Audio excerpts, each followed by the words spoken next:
on COVID-19 in Trinidad and Tobago. Thank you, Minister Cox. Good morning to the Chief Medical Officer, and good morning to Dr. Mariam Richards, who is one of the stalwarts of the parallel healthcare system. Good morning to ladies and gentlemen of the media and to the citizens and who are listening either in Trinidad and Tobago, wherever you are, or anywhere in the world. Today is Wednesday, 22nd July.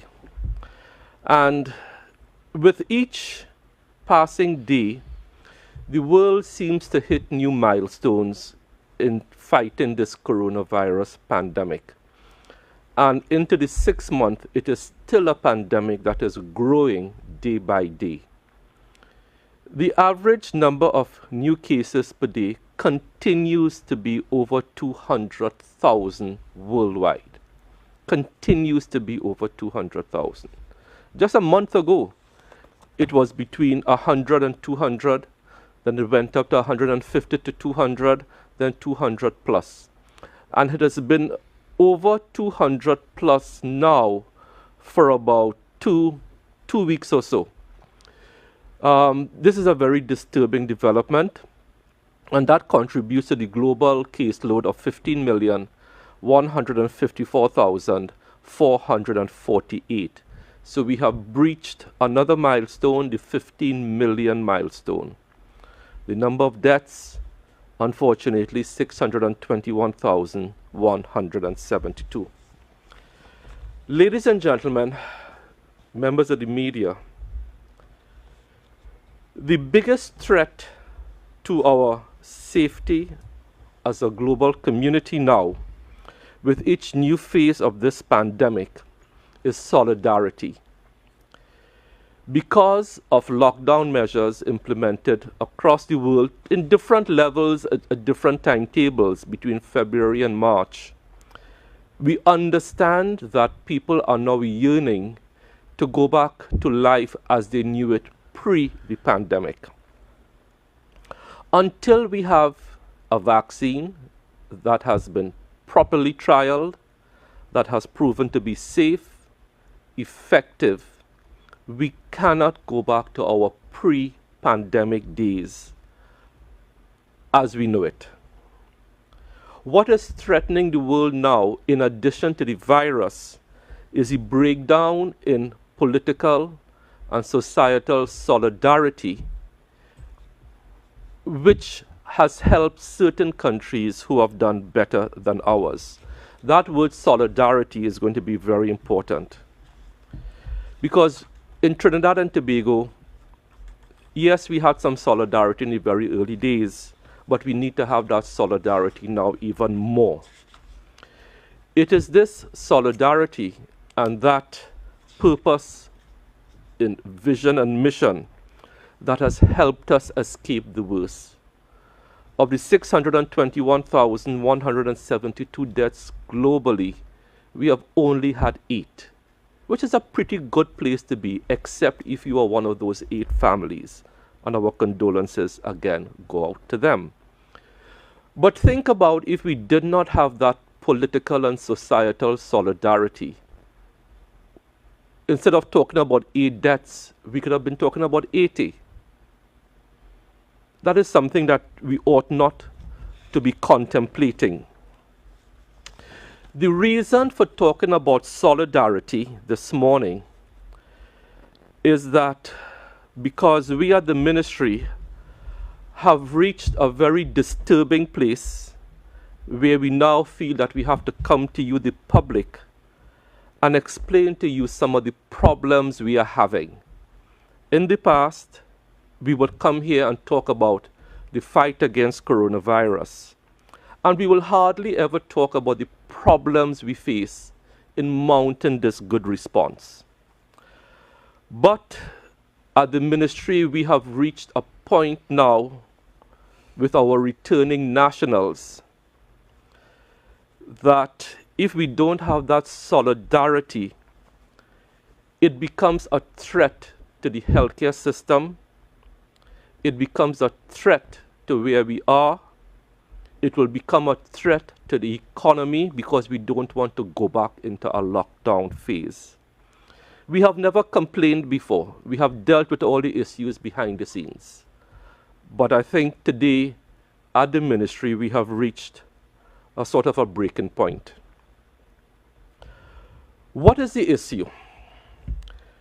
Minister Young will tell you about all the requests for people to return to Trinidad and Tobago, and how when they make their requests, they promise to adhere to quarantine guidelines.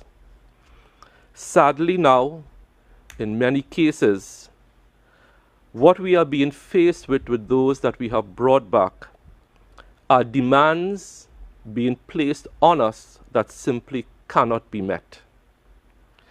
We now have returning nationals who, when they are clamoring to come back, say they will sign this, they will do this, they will go there. Not all, but some, and it's again the few that will threaten the entire system, are now refusing to sign the quarantine forms. This is a dangerous precedent. The Chief Medical Officer will explain to you the importance of that quarantine form. And they are now refusing to sign the quarantine form once they land in Trinidad and Tobago. When we allocate them to sites, they are now refusing to go to the allocated sites, and they are demanding to go to sites of their own choice. That is not a condition on bringing you back.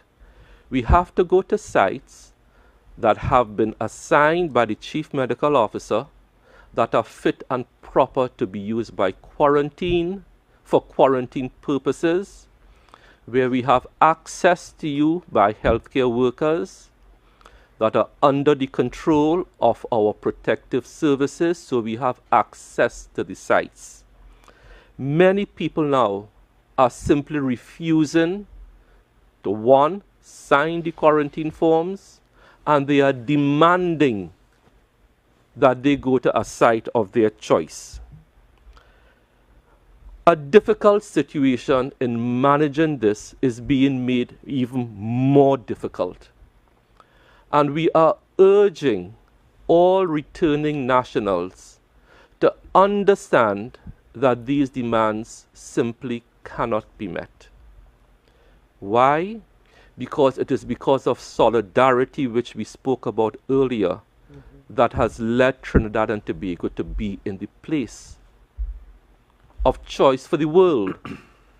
And as Minister Young constantly says, we are committed to bringing back our nationals in a smooth, strategic, careful manner that will not break our healthcare systems.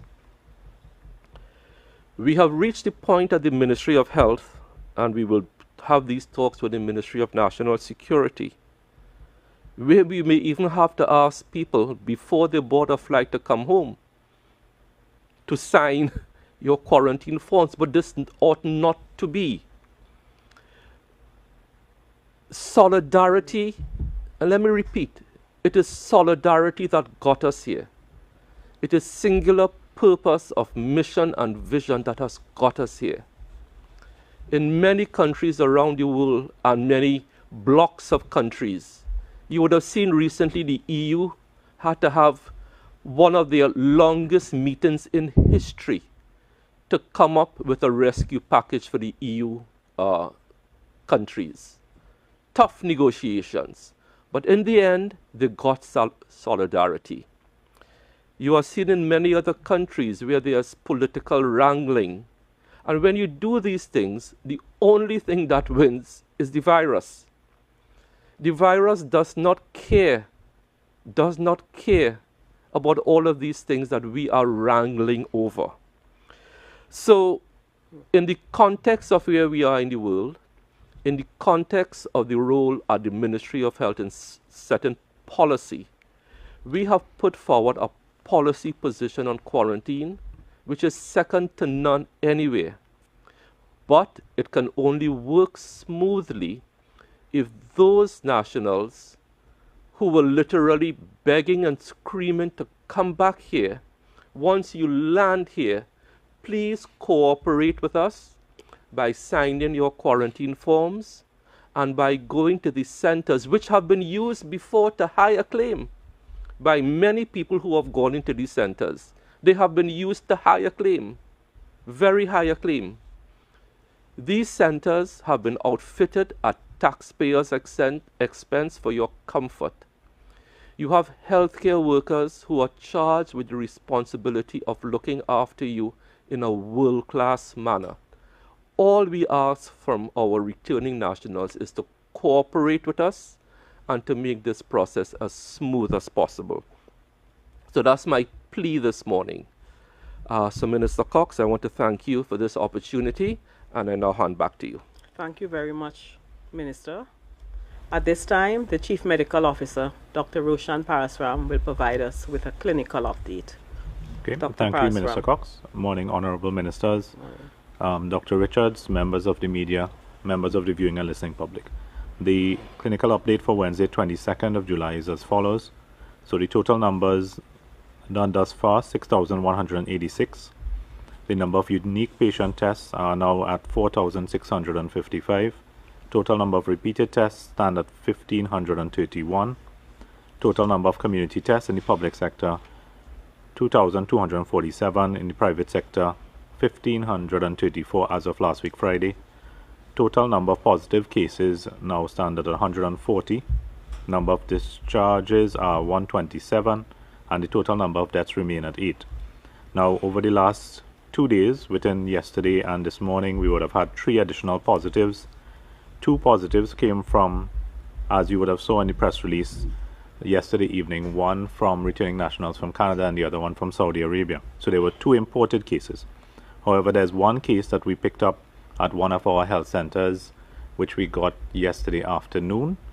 It is pending investigation, so the investigation has begun yesterday. There's no overt or open link to air travel, recent air travel. So it is being investigated, and of course, as soon as we culminate that investigation culminates, we'll have a better idea of what the source of that infection is. In terms of the total number of persons that are hospitalized now, we now have 4 individuals at the Cora facility. There's 1 person en route from the Chancellor Hotel at this time. So that will take it up to 5 on our 6 p.m. update. With regards to the quarantine facilities, there are 155 persons at various facilities at this time. And they are spread between 5 facilities. So we have the UE Debe campus, which has 24. The Chancellor Hotel with 20 individuals. At the Cascadia Hotel, we have 43. At the Tacarigua facility, there are 20 individuals, and at the Home of Football, we have 44 individuals. As it relates to regulations that are still in place, we just want to take the opportunity to remind everyone, and for clarity, there's no regulation as it relates to sporting activities. However, as we have said before, the medical advice remains, and more so with this last case that we have gotten, which with no link to importation, there remains a concern for children, and we are asking parents to do all that is necessary to protect your children at this time and take personal responsibility for their well-being. So we're asking that all child-related activities be held until September, aside from the SCA and other examinations that are taking place. Minister Cox, that's my clinical update for this morning. Thank you very much, Dr. Parasram. Dr. Mariam Richards, the Principal Medical Officer Institutions at the Ministry of Health, will provide an update on the parallel health facilities used by the national COVID-19 response.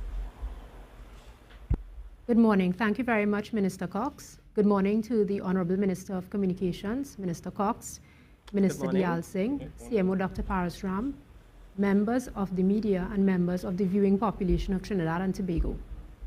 This morning, I would like to provide an update on the facilities in the parallel healthcare system, as well as bring some information and insight into the selection of quarantine facilities, the types of quarantine facilities that are in place, the limitations and demands that are placed upon the Ministry of Health with respect to the quarantine facilities.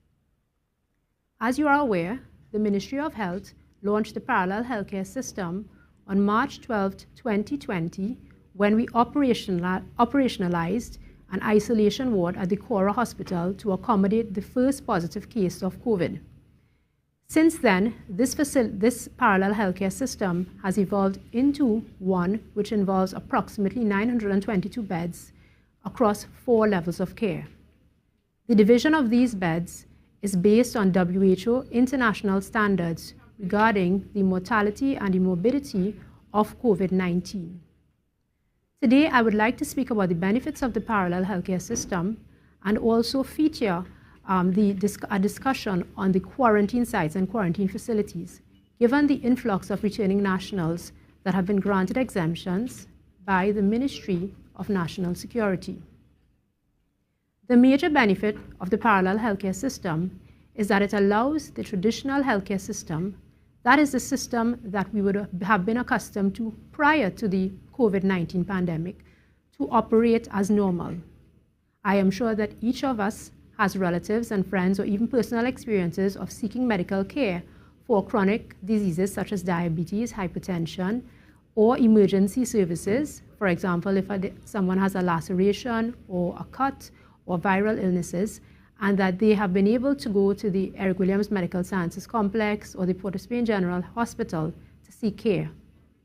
The major benefit of the parallel healthcare system is that it allows the traditional healthcare system to continue unabated and provide a seamless service to members of the population. Another significant benefit is that the parallel healthcare system prevents or reduces the risk of infectivity to healthcare workers managing persons with COVID-19, as well as persons who are accessing the traditional healthcare system. A third benefit is that the parallel healthcare system allows for a specialized and standardized level of treatment, given that COVID-19 really involves the care of persons who require intensive care treatment, pulmonology, chest medicine, and internal medicine treatment. Today, I'd like to speak about the selection of quarantine centers and the type of quarantine centers that are available. At present, the Ministry of Health has several quarantine centers that are either state-run or state-supervised. In order to efficiently select new facilities, or as the WHO terms them, alternative medical care sites, the Ministry of Health has developed a robust framework as a platform for the selection of these sites. We look at several perspectives that are examined by a multidisciplinary team of technical experts to identify suitable quarantine sites. For any quarantine site, we look at it from a public health perspective, an infection control perspective. We look at the engineering aspects, disaster preparedness, occupational safety and health, health safety and environment, security, financial and economic costs, socio-political and environmental dimensions.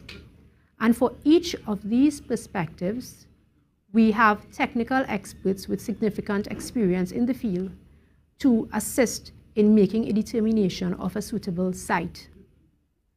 We have consulted and used guidelines from the World Health Organization, the Pan American Health Organization, the NFPA guidelines, as well as the FGI guidelines for the design of alternative medical care sites, because we believe that it is our responsibility to ensure the safety and the protection of our population.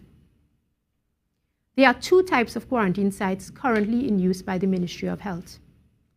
There are state quarantine sites and state-supervised quarantine sites. And I'll go into the distinction between these 2 sites.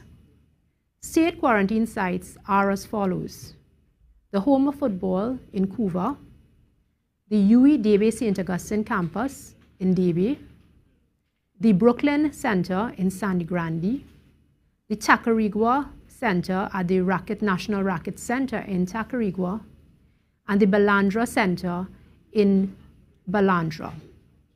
These sites are fully run and operationalized by the Ministry of Health, and persons are selected to go into sites depending on a risk assessment that is carried out by the Ministry of Health in collaboration with the Ministry of National Security.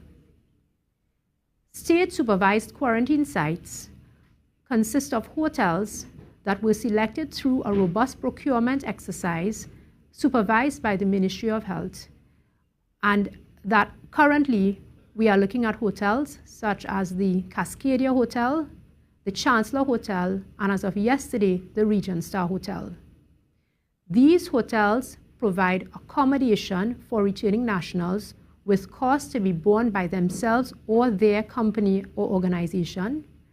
They also provide food and other services. However, security and medical coverage and assessment is carried out by the Ministry of Health. As you're aware, the exemption process starts with the Ministry of National Security, and the Minister of National Security has the authority to approve an exemption. Once that exemption is approved, the Ministry of National Security collaborates with the Ministry of Health to identify a suitable quarantine site in advance of the returning national or person's arrival in Trinidad and Tobago. The selection of the quarantine site for the individual is based on a thorough risk assessment that is carried out. At our state quarantine sites, we have some sites that allow for single occupancy rooms with ensuite bathrooms and so on, and we have some sites that are more dormitory style. So I'll give you an example. If we have a group of employees or students who were living together in the same dormitory and co-mingling for a particular length of time prior to arriving in Trinidad and Tobago, and who are coming from a low-risk environment, that is a country that has low rates of COVID-19 spread, and that there are young, well population with reduced comorbidities, these persons may be assigned to a state quarantine site which may have dormitory-style facilities. Now, I would like to reiterate that persons we try to accommodate persons in their own rooms, but they may have to share bathrooms and some other facilities. On the other hand, if persons come from a high-risk environment, that is, they come from a country where there are high rates of COVID-19 in the population, as well as they come from disparate groups, we try to assign them to quarantine sites where we reduce the level of commingling, that is, into single occupancy rooms with their own bathrooms and own facilities. It is important for us to also note that even though a state quarantine site may have, for example, 70 beds or 70 rooms available, we cannot fill all rooms at one time. The reason being is that there may be some sorts of plant and equipment or engineering issues that may arise. So, for example, if there is a problem, a plumbing problem in a bathroom or so, we would have to relocate the returning national. With that in mind, when we accommodate persons at state quarantine facilities, we do not fill the facilities to the maximum, but we have an overflow, or we have an allowance of, let's say, 5% of rooms that we keep in the event of any sort of adverse situation that may affect the accommodation of the individual. Another factor that we have to take into consideration when we are assigning quarantine facilities is if there is a positive case that comes up at a particular quarantine facility. If there is a positive case, we sometimes have to reset the quarantine time at that facility, which will delay the use of the facility. And also, once all persons are discharged or leave the facility, the sanitization process takes much longer. All of these measures are essential for us to protect the population's health and to ensure the safety of your loved one when they return home to you and your family. Another limiting factor is that we have to look at the maintenance and downtime between cohorts of persons or groups of persons that are coming into the country. With any facility, there are maintenance issues that need to be addressed. For example, plumbing, tiling works, roof repairs, and so on. While we have persons within a facility, it is not feasible to have these sorts of repairs being done unless there is an emergency. We are, of course, considering the inconvenience that may be borne by persons at the facility, as well as the risk of transmission if we had to bring on servicemen and contractors to do repairs with persons in the facility. Accordingly, at times, once a facility is deemed vacant and all persons have been negative, the appropriate sanitization process is carried out. We sometimes need a period of 1 week or 2 weeks to conduct an assessment and thorough repairs to ensure that when the facility is reused, all persons are comfortable and all of the standards that I discussed earlier have been met. I would like to speak about the state-supervised facilities and the hotels. The hoteliers were asked to submit expressions of interest to indicate if they were willing to provide quarantine facilities. The management of these hotels is guided by Ministry of Health guidelines with respect to the conduct and logistics of activities at these hotels. These items are monitored strictly by the Ministry of Health. The Ministry of National Security provides security through the Trinidad and Tobago Defense Force at all of the state and state-supervised facilities. The Ministry of Health conducts medical assessments, which includes Day 2 and Day 12 testing by reverse transcriptase polymerase chain reaction testing, the international gold standard testing for COVID-19 at all facilities. This activity is carried out by the relevant county medical officer of health for the particular facilities. Now, we've been asked about hotels and increasing the number of rooms available. And it's material to note that even if we were to operationalize and to open all hotel rooms that have been made available to the Ministry of Health, there are other limiting factors that would compromise the level of care being given to our returning nationals. This would ultimately compromise the safety of our population. So, for example, if we try to open additional quarantine spaces, there is need for additional persons from the Trinidad and Tobago Defense Force to provide security and the required logistics, for example, transfers for that facility.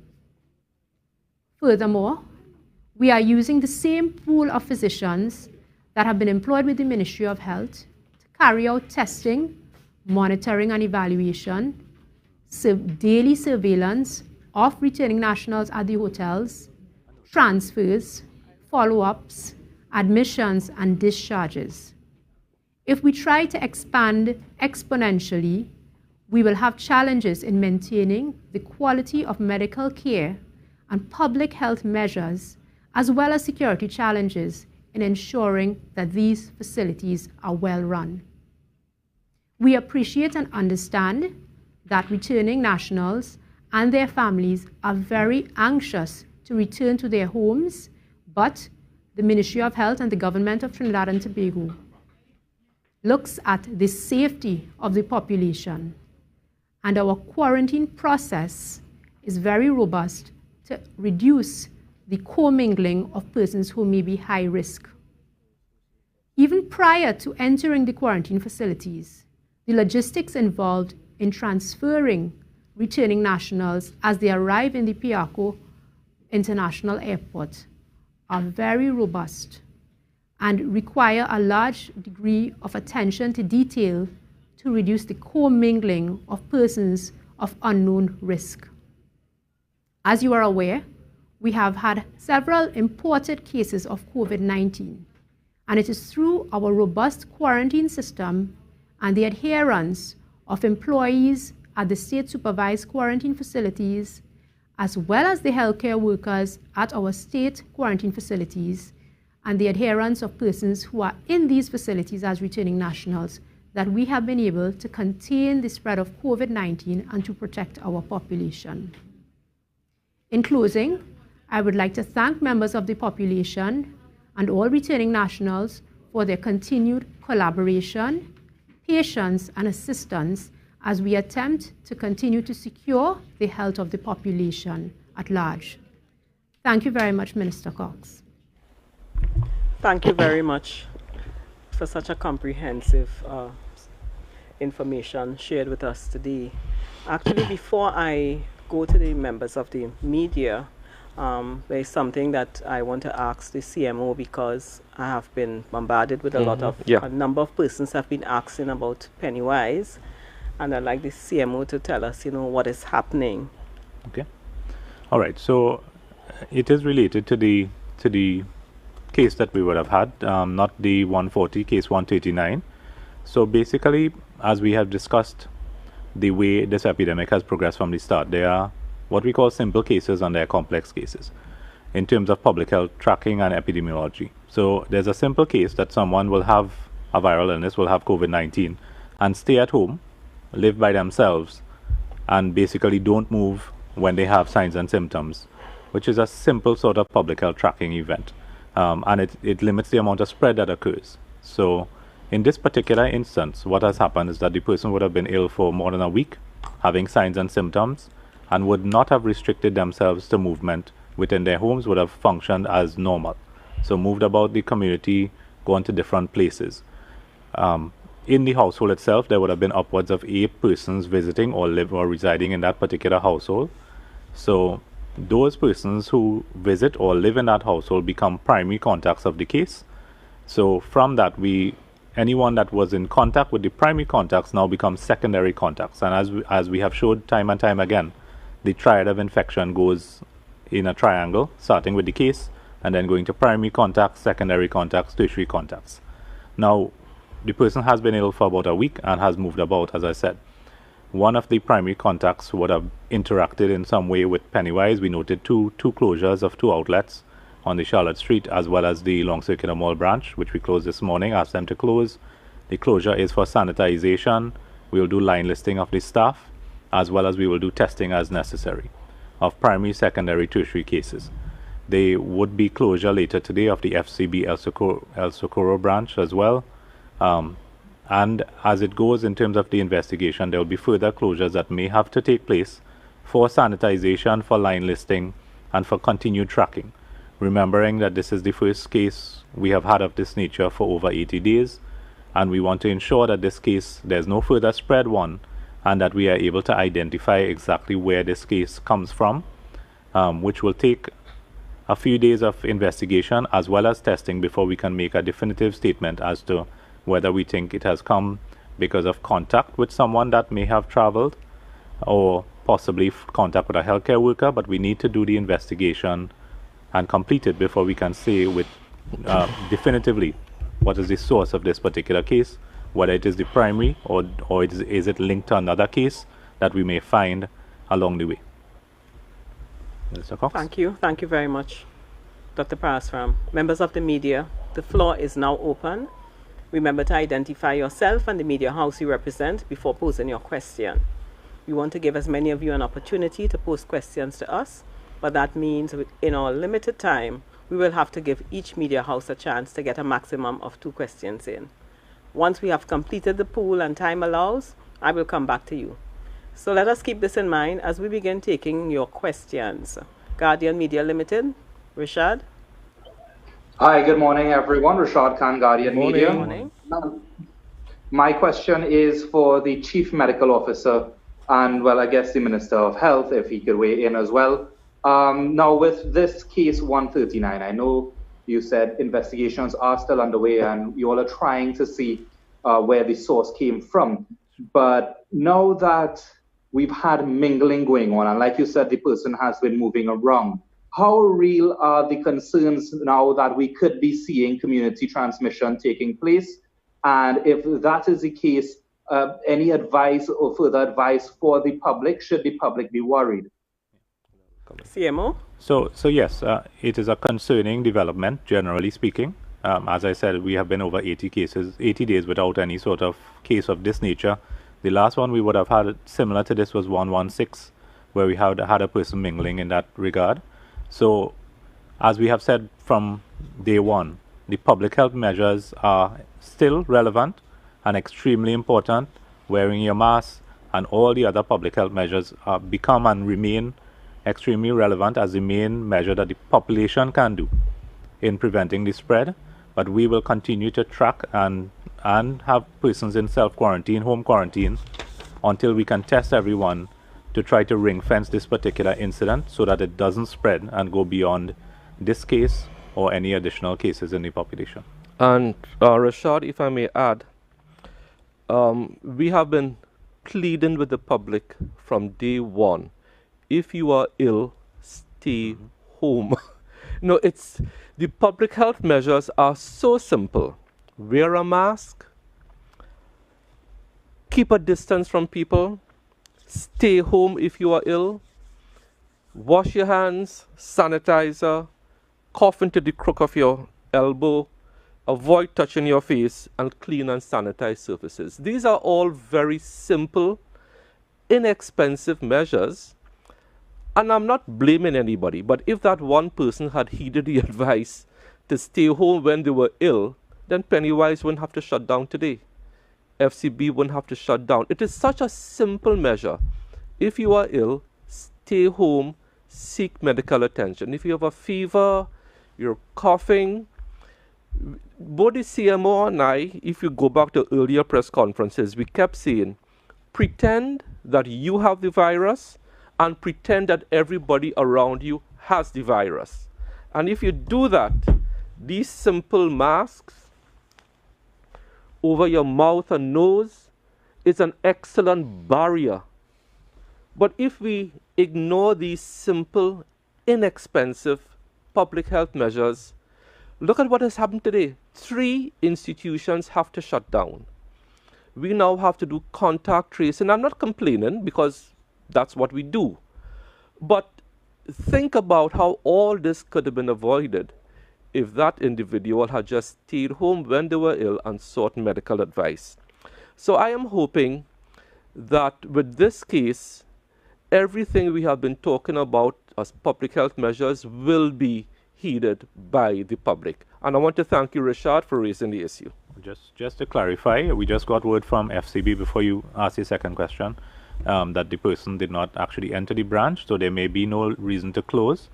It would have been an automated transaction on the exterior, so they may not close their branch more than likely. So just to fill it in, I would have spoken directly to the CEO, Ms. Karen Darbesi, this morning about that possibility. We gave her the name, and that is why they were able to track what sort of transaction the person did. So that is how robust how robustly the system is in dealing with this thing. So hopefully that facility will not have to close. So that's some good news there. Thank you. TTT? Oh, Rashad. Good morning. Crystal Wilson, TTT Limited. I'm not too sure who will answer my question, but it comes on the heels of the announcement that persons have refused, or there are persons refusing to sign the quarantine forms. I'm not sure that you all can share with us how many people have refused to, but if you can perhaps share with us how these situations have been handled and how concerned should the national population be? Yeah, sure. So the CMO and Dr. Richards. So basically, I have learned of 2 incidences myself, 2 persons coming in, I believe, yesterday. So the county medical officer, who is designated authority, quarantine authority, given that authority from my office. So I am the quarantine officer for Trinidad and Tobago. The CMOHs are delegated authority from the Quarantine Act to perform that function at the county level. So I would have been in contact with the CMOH with responsibility for that particular quarantine facility, indicating that 2 individuals were refusing to sign the form. The Defense Force is on site and had asked for the forms to be signed. Everyone else complied.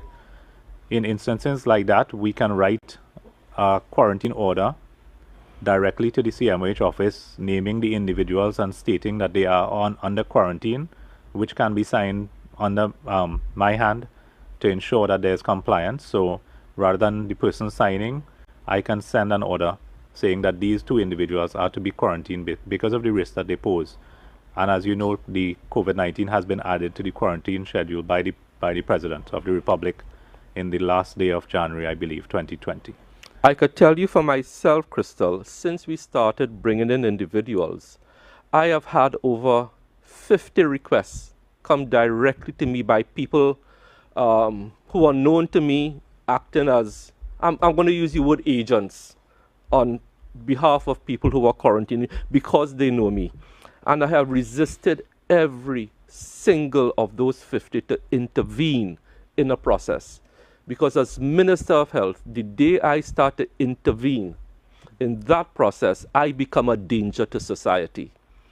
So I have never given in or caved in to any one of those approximate 50 requests sent to me by people who know me acting on behalf of those persons coming in. It's a very difficult situation to manage, but we are firm in our belief that the protocols we have put in place are robust to protect the health of the country. And I give this country my word. As Minister of Health, I have not and will not intervene on anyone's behalf to choose which side they go to. AZP News.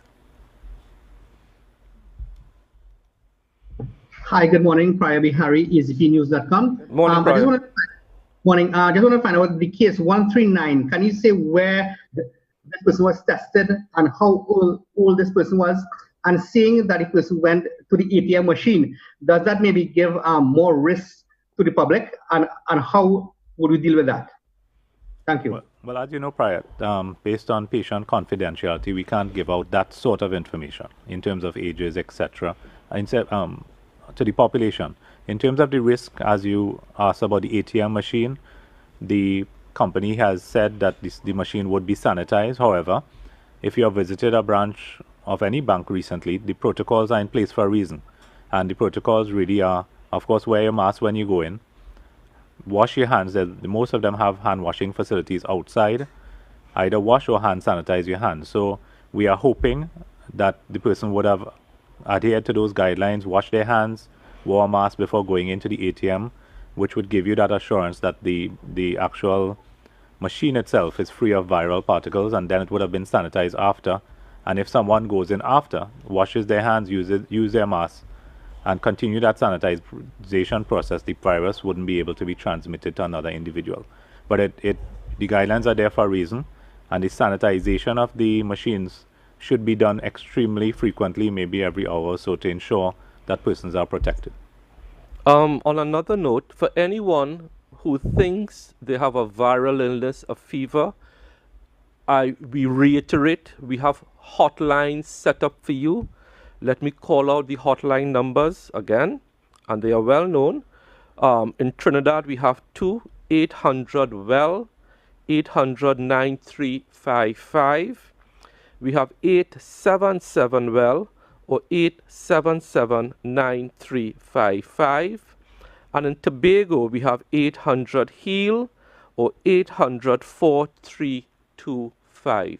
So if anyone comes down with a fever, the signs and symptoms of COVID, even the lesser known signs of loss of sensation of taste and smell, these are some signs that people ignore: fever, coughing, headache. Make use of these numbers, but most importantly, stay home and don't circulate until you have a test, and then you can be guided accordingly. 91.9. Hello, good morning, ministers. Good morning, doctors. Good morning. Morning. 91.9 FM. Just two quick questions, and probably to the doctors. How confident do we feel that the 14-day quarantine period is sufficient for people who are returning from various areas, considering that we are having this repatriation happening now? Are we comfortable that the 14 days is sufficient, or can we see someone going through the quarantine period and then emerging later on with symptoms and possibly passing it on? And the other question is, can we speculate that persons can now sneak out or leave quarantine, interact with other people and places, and probably leave pathogens around that other people will be able to interact with and possibly collect the virus and thereby give us a situation where we have community spread? Is that a possibility based on the quarantine facilities that we have in place? Those are my two. Good morning. So your first question, as we have said this is a brand new virus, right? It's only about 6 months old in terms of the amount of research that we could have done related to it and related to the incubation period.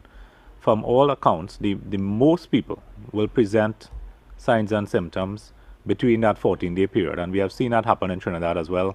We have seen people as late as day 13 being picked up with positive.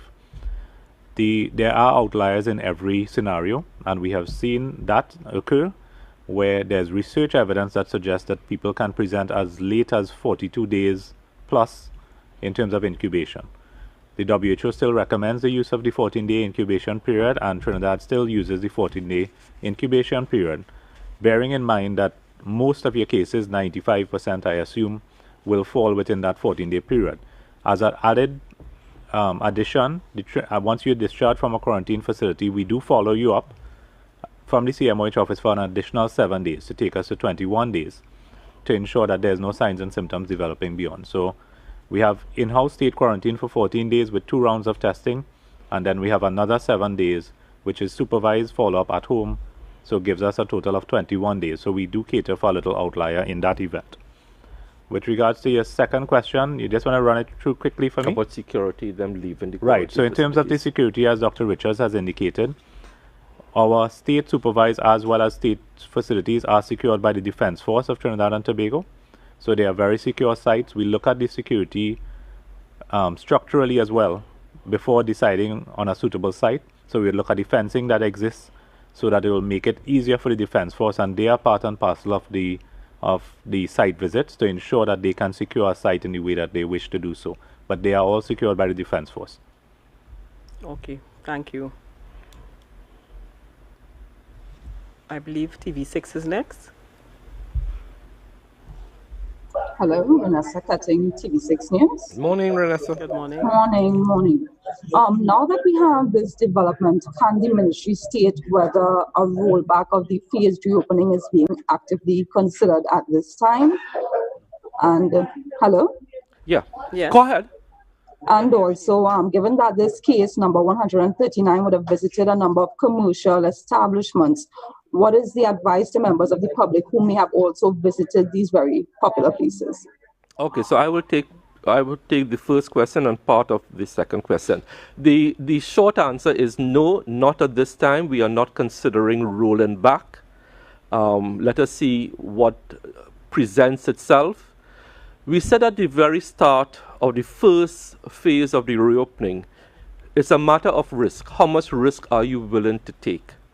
You can't shut down a country and shut down an economy for the long term. At some point in time, you have to start to reopen. And we and the Prime Minister led this charge, and we came up with a very careful reopening plan. You would remember the amount of pressure we had from different groups to reopen earlier. And we did reopen earlier because the results were good. So at this point in time, on Wednesday, the 22nd of July, there is no active consideration about rolling back anything. What we are doing is being very careful, and that is why we have traced to certain business establishments, and those business establishments are being advised to close and do the necessary sanitization. So that is where we are with that. CMO can handle the others. Yeah, so I think in terms of we will wait until the investigation bears out, and then we can make further determinations later on as it relates. However, again, Renessa, it comes back to this.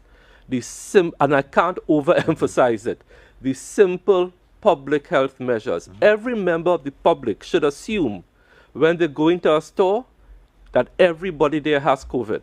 You're walking along in Carlton Center in San Fernando, the mall in Tobago. If everybody assumes that everybody around you has COVID and you wear a mask, we could open up more and more of the economy. Because what I'm seeing is that people are becoming more and more complacent, and I pay attention. The percentage of people I see with masks with each passing week is dropping, A mask is a simple, cost-effective measure, not only to protect your health, but to protect the whole economy. Everyone has to do their part, and that's why I use the word solidarity before. We need solidarity in this thing, in the wearing of masks, cleaning of hands. It's as simple as that. Minister, it is being said that many ATMs does not have hand sanitizers or no sinks. Is there anything that can be done? Well, we can have a chat with the Bankers Association. I want to thank you for raising that, and that is something that we will raise with the Bankers Association. Okay, thank you. Guardian Media Limited.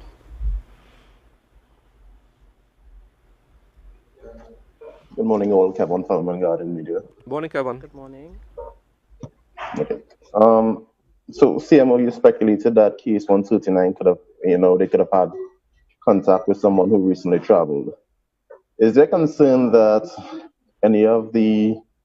that people are stepping through the borders as we see Venezuelan immigrants still coming into the country, and also Tropical Depression 7 has evolved into Tropical Storm Gonzalo and is heading towards TNT? Can this affect any of the ministry's COVID-19 care and measures, especially if it warrants a need to increase bed spaces at the various health facilities? Okay, so I will attempt to take two. The first part of your question is really a question for the Minister of National Security, but it is a concern for any country that has a migrant population. The second part of your question, the Ministry of Health at the start of every hurricane season, as a matter of course, does a total revision of its disaster preparedness plan. This year, it was heightened because of COVID, and Ms. Patty Ann Williams, who has been here a couple times before, she is responsible for that response. Eastern RHA, which normally bears the brunt of any bad weather, and Tobago, TIMA is an excellent disaster response agency. They are also on the ball. So we are prepared. This happens every year, but this year, because of COVID, we will be paying special attention to all our step-down facilities and quarantine facilities. Thank you for the question, Kevin. Very timely. As the CMO has an No. addition? No? Okay. Express?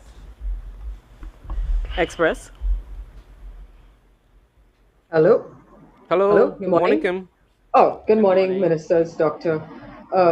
Okay, so my first question would be, I guess, primarily for the CMO.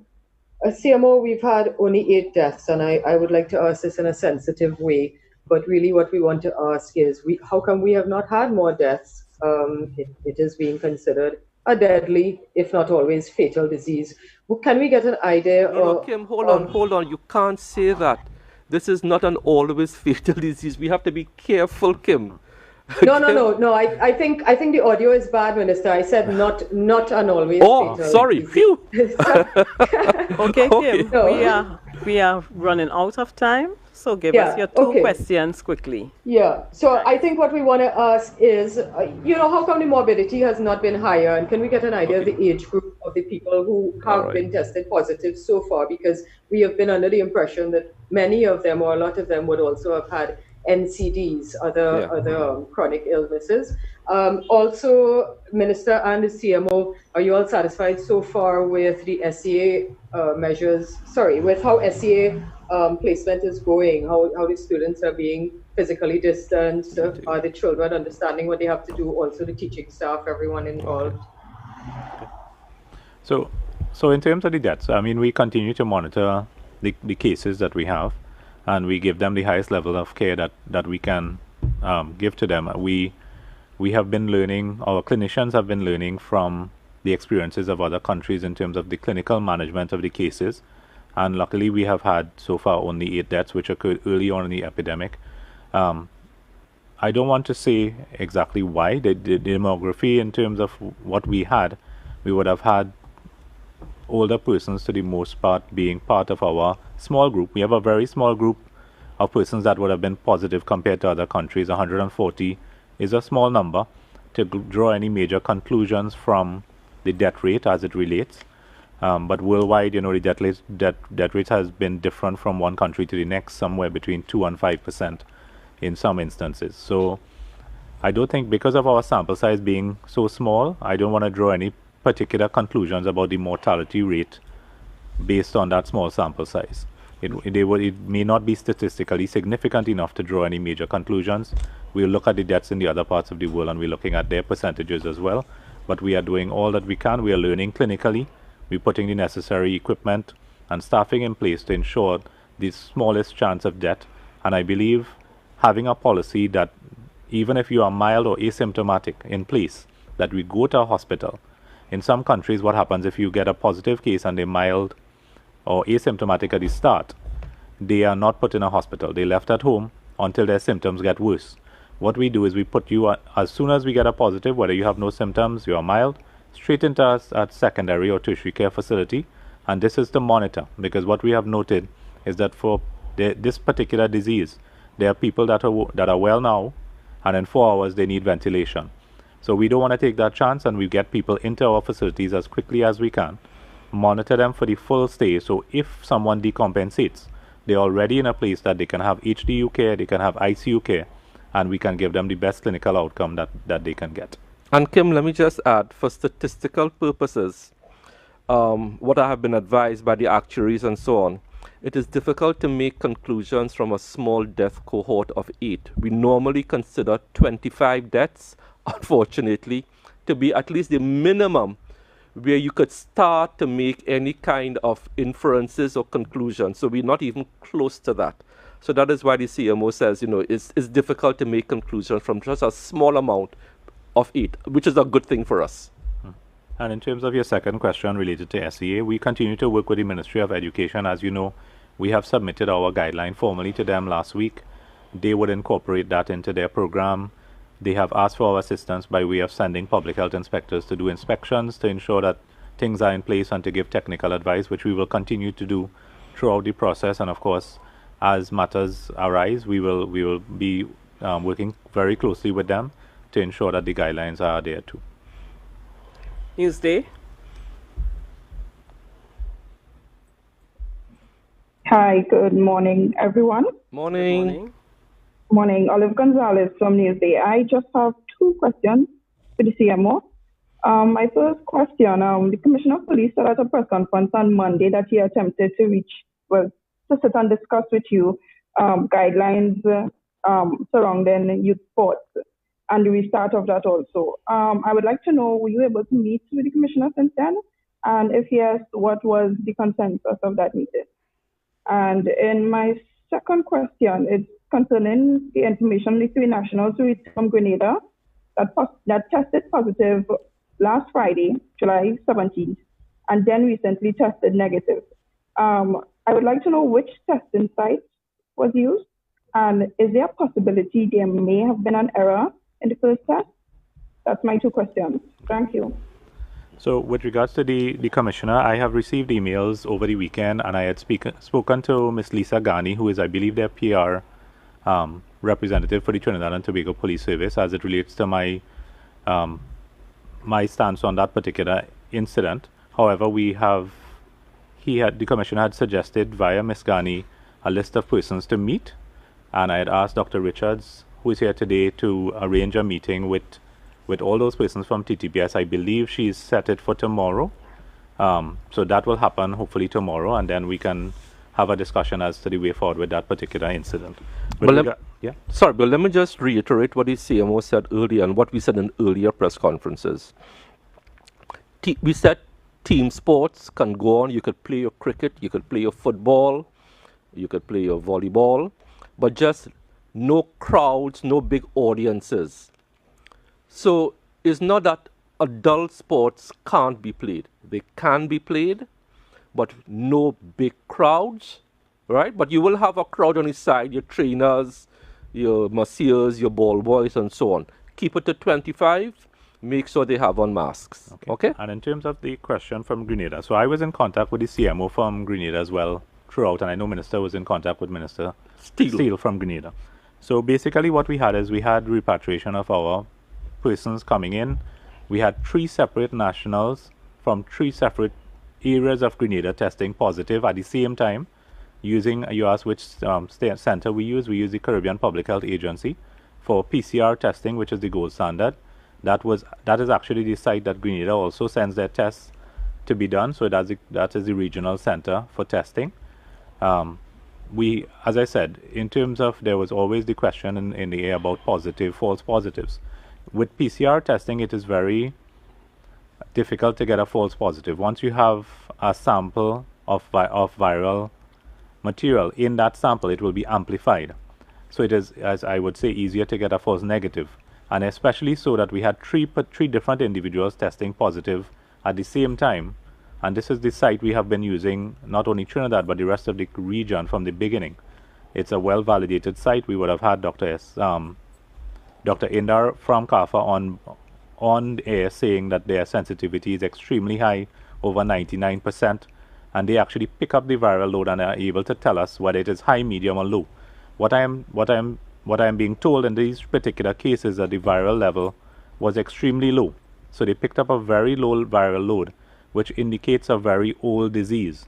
Hence the reason they would have no symptoms, and they would have had no symptoms for quite a while. And when we retested, as our protocol dictates later on, we expected that we would get a negative, and we did get our 2 negatives, and those persons could have been discharged. So it seems like an old illness that was on the tail end with very low viral loads. And again, CAFA is the reference lab, and the results have been very good throughout the epidemic. Thank you very much, Doctor. We've come to the end of today's virtual media conference. And do remember that the Ministry of Health and the Ministry of Communications are your only credible sources of government information on COVID-19. As we go, we wanted to address the entertainment industry, one of the most affected by COVID-19. We know it must be difficult for you at this time, but do understand that the government has to be responsible. One of your industry's unique selling points is close contact and interaction among persons, which is being discouraged at this time. The 3 additional persons who tested positive for COVID-19 in Trinidad and Tobago between yesterday and this morning is a reminder that we are still living with a pandemic. We understand that you too are facing challenges at this time, but we are asking you to hold strain a little while longer as we try to protect all of our citizens, including you and your industry. Please know that the government is aware of your plight, but we must choose life over livelihoods. Until our public health officials advise us differently, we would like to guide you to the assistance offered by the government to all artists and creatives. You can apply to the Ministry of Community Development, Culture and the Arts for financial assistance. And this grant is for artists and creatives who lost income as a result of COVID-19 and is meant to provide a measure of relief to those affected by cancelled exhibitions, classes, conferences, workshops, and other cultural events between the period March and December 2020. But even if this does not apply to you, the Ministry of Community Development, Culture and the Arts also announced that should you want to use one of the national performance spaces under its remit, you would not have to pay the full rental cost. You would only pay half the price until December 2020. You have the option to use the National Academy for the Performing Arts, the Southern Academy for the Performing Arts, Queen's Hall, and Naparima Bowl. Of course, while observing the public health guidelines in place for use of these spaces. For more information, you can contact communications_CDCA at gov.tt or contact the Ministry's Grants Secretariat at 225-2322, extensions 5230 or 5226. We do understand that it has been a tough time for you, but the pandemic and the restrictions put in place to suppress it are having or taking a heavy toll on everyone. We must come out of this alive. I am Donna Cox, Minister of Communications. Thank you for joining us today as the government continues its efforts to keep the curve flat and beat COVID-19. Stay safe. Save lives. May God bless Trinidad and Tobago.